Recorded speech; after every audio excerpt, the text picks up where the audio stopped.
Shalom, shalom.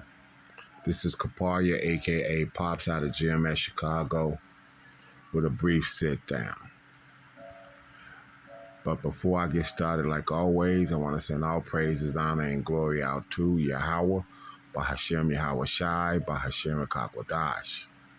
To the apostles and elders of GMS out of New York, elder bishops out of Connecticut, traveling apostles such as Ramlab and Elder Rakah, and distinguished dignitaries such as Elder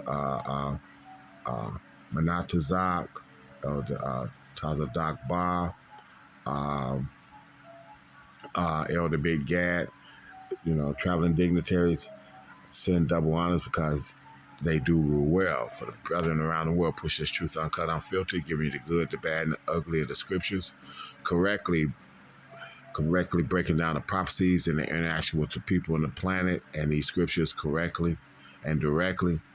Send salutations for the hopeful elect. I hope this is edifying for the aquaf, the few and the true, the few and the true that's still listening to say and keep doing so. But for the scorn and scoffer, reprobate, 2/3 Israelites and the other nations, who are in the midst of Jacob's trouble, it's getting worse. Like I said, you've got the Saudis that have declared that they don't require that you go and get American dollars now to purchase their oil.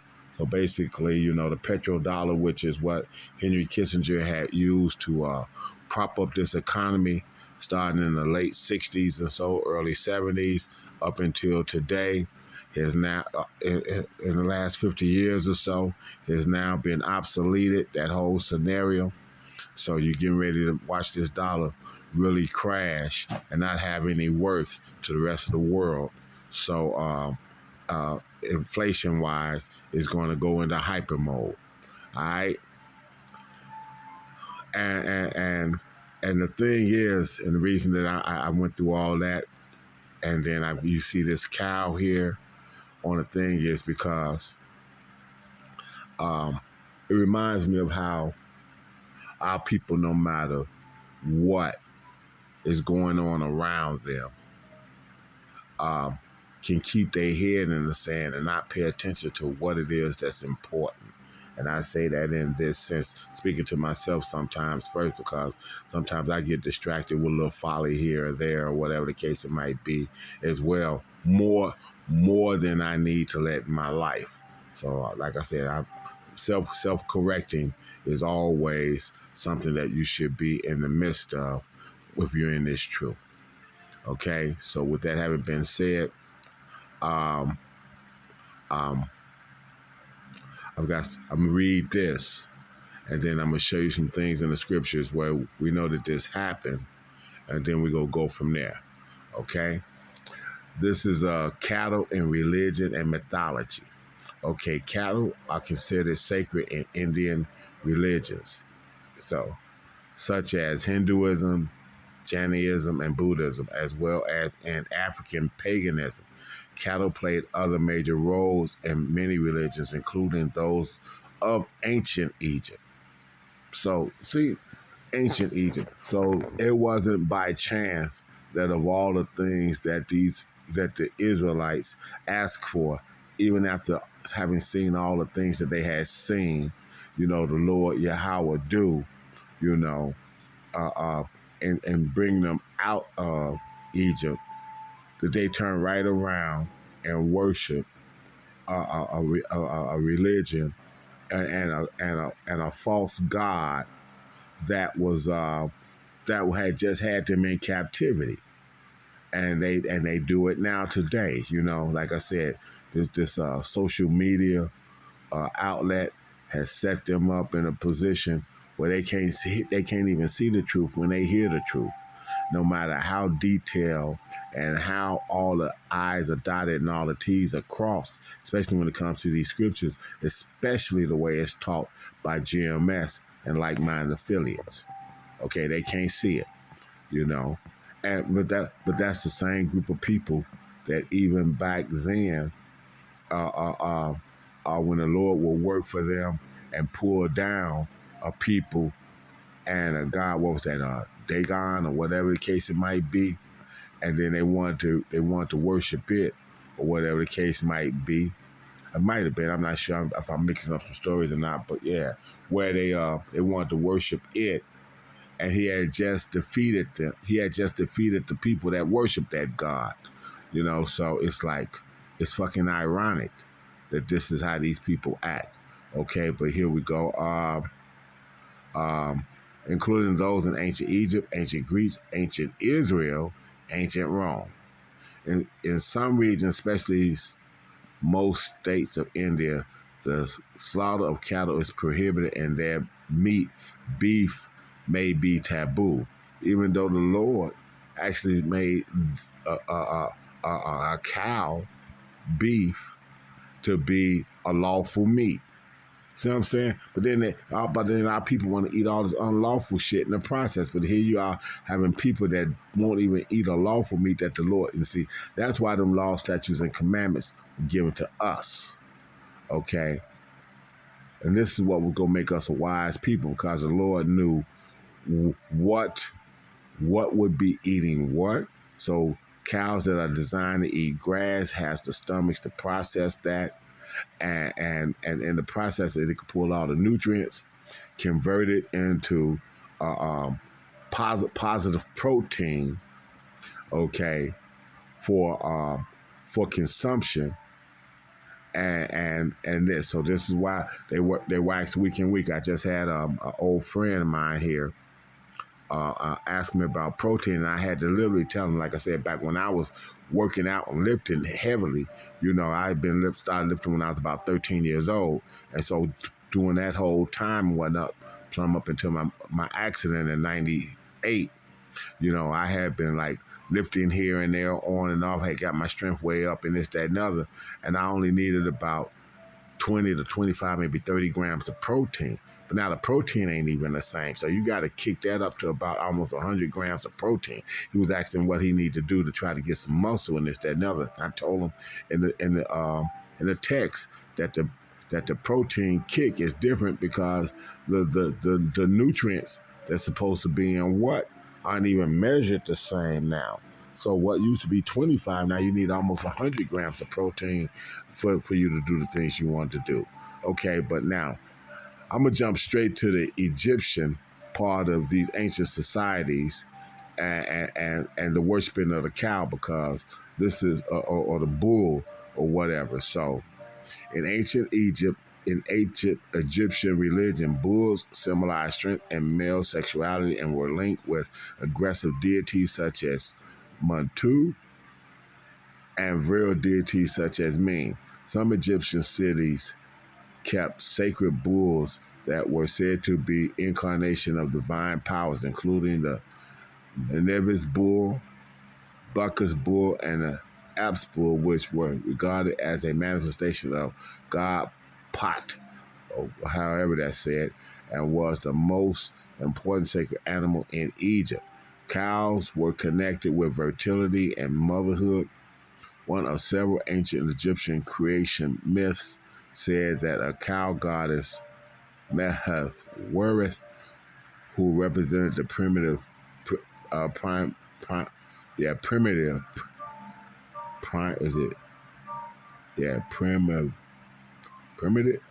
ain't primitive because I don't see no T. Primville. I'm lost at trying to figure out, because I don't think that's might be primitive. I don't see that as being primitive because it's a T in it. Primitive waters that existed before creation gave birth to the sun at the beginning of time. The skies were sometimes envisioned. See, look at this. See all this fucking craziness. The skies were sometimes envisioned as a goddess in the form of a cow, and several goddesses, including Hathor, Nut, and Neith, were equated with this celestial cow. The Egyptians did not regard cattle as uniformly positive. Wild bulls, regarded as symbols of the forces of chaos, could be hunted and ritually killed. Nubia, as cattle were a central part of the pastoralist economy of ancient Nubia, Africa. They also played a prominent role in their culture mythology, as evidenced by the inclusion of burials and rock art. Starting in the Neolithic period, cattle skulls, also known as bukarani, were often placed alongside human burials. Bird crania were were a status symbol, and they were used frequently in adult male burials, occasionally in adult female burials, and rarely in child burials. In cemeteries in Cameroon, there is a strong correlation between the number of Bequeran and the quality of lavishness of other grave goods. Dozens, if not hundreds, of cattle were often slaughtered as tribute for the burial of one individual. 400 Bequeran were found at one tumulus along at Kermit. The use of cattle skulls rather than those of sheep or goats reveals the importance of cattle in their pastoral economy as well as the cultural associations of cattle with wealth, prosperity, and passage into the afterlife. Wow.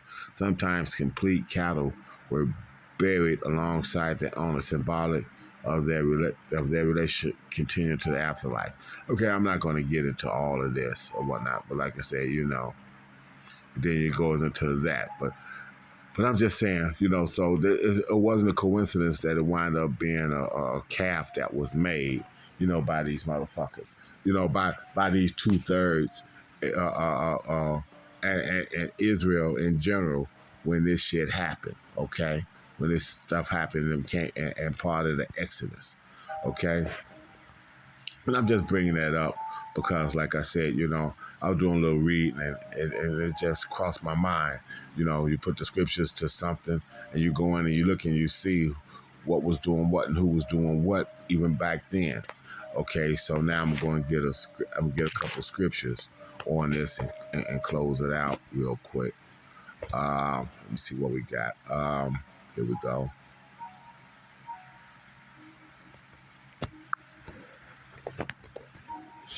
I'm gonna open up with let's go here.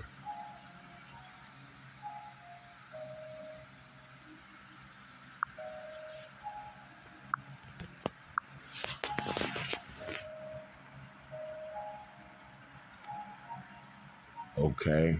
Um, Jeremiah 10:1 and 2. Hear ye the word which Yahweh speaketh to you, O house of Israel. See, so like I said, law, statutes, and commandments and the instructions and whatnot were given to Israel, not the rest of the world. Thus says Yahweh, learn not the way of the heathen. So when we was in Africa, all that fucking cow worshiping and shit that they was doing, we weren't supposed to learn that, but they picked it up. How? Because they asked them to make a cow when they asked Aaron to make a cow when it came out, right?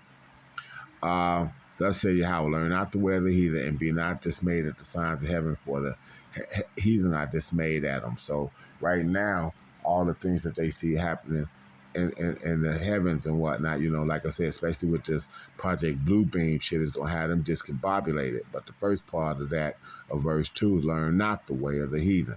So they religious customs and this, that, and other, we're not supposed to learn those. But like I said, back then in ancient, and now, like I said, you got motherfuckers that are Muslim and whatnot now. A big part, and a big part of the jail community that's locked up, the guys, the Israelites that are locked up, a lot of them are convert to Islam and this type of thing, okay? Um, Let me see. Next scripture that I'm going to go to, and I might be the last one. Because like I said, I'm just looking at how things went down. Let's go to the Psalms. I happened to be in Psalms. I was doing some reading, and I said, "Oh, okay, you know, quick little something."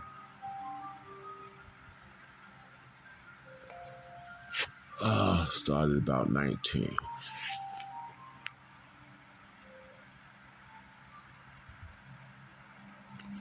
They made a calf in Horeb and worshiped the molten image. Thus they changed their glory into the similitude of an ox that eateth grass. And the reason I'm dealing with that word similitude was because some guy was trying to break down Songs of Solomon, and uh, literally, he his inability to see that it will that similitudes isn't, the basis of Songs of Solomon was straight off the bat wrong. I'm gonna do a sit down on that a little bit, but like I said, how can it not be? The way the elect is the bride and the males. As a matter of fact, the Israelite males, the servants, the prophets, are considered the bride of Yahweh Shah. Okay, that type of thing. So that's how that was all put together. But I don't see how, So literally out of his mouth, he showed that he disqualified himself from even being in that book and even trying to do it or trying to break it down. Okay. Uh, okay. So verse 20, thus they changed their glory into the similitude of an ox that eateth grass. They forgot Yahweh their Savior, which had done great things in Egypt. So they made a god, and then they forgot it. And one of the gods that Egypt worshipped was the fucking cow. Okay, wondrous works in the land of Ham and terrible things by the Red Sea. Therefore he said that he would destroy them, had not Moses his chosen stood before him in the breach to turn his wrath, lest he should destroy them. So the Lord was ready to destroy, and He doesn't change. So since he told Moses to step aside, he was gonna start it. He was gonna start the Israelite nation over with his lineage. But he was like, Moses, you go bring us out here only to destroy us? What kind of reputation in God is that going to represent? And since the Lord said he thought about it all before he created any of that, he wanted to show himself to be a merciful God. So where he had the power to be able to destroy us, he didn't. So people don't understand that this is the Lord wrote this script, executive produced it, and picked the actors to play in it. And everybody, and the world is a stage. Okay, the world is a stage. And everybody is playing a part in the scheme of things of Yahweh Bashem, Yahweh Shah. So, like I said, that's a short thing. I'm not going to make it long or whatever. Okay? I'm not going to make it long or whatever. So I'm just going to... I'm still reading a little bit on the side, so I apologize. But so with that, I want to send all praises. I hope that that's edifying for possibly you younger um, um,